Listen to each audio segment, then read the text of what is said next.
unofficial start of summer. Many of us might be thinking about a trip somewhere, maybe to the beach. It's close, right? But what if you were blocked from walking along part of your favorite beach? Many shorelines on the western coast are public land. Along the east coast, though, that's not always the case. As Chris Conti shows us, there's a push to change that. Even if you don't live near the coast, there's nothing quite like a walk along the beach sometimes. And while millions of us prepare to head to one of our favorite summer spots in the next few months, you might be surprised to learn who exactly owns the shoreline. There is something about the sea, a certain kind of tranquility.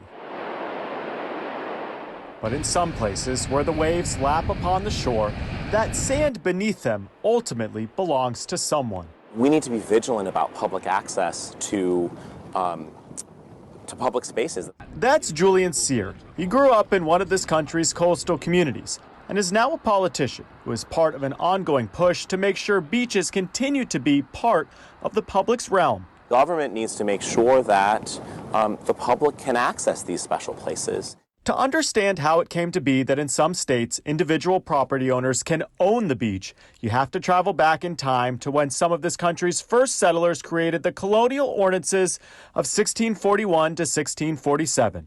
Those laws allowed for the building of private wharves to bolster maritime trade.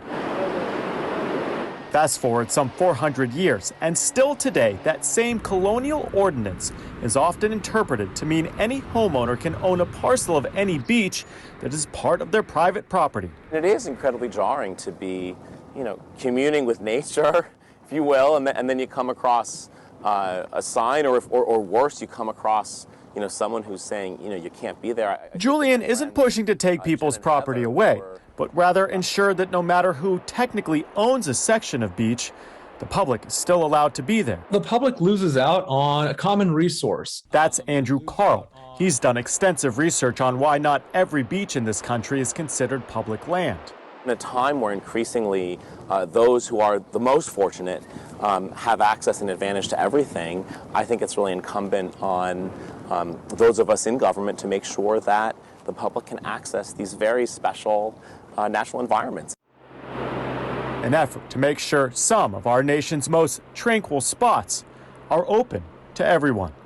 I'm Chris Conti.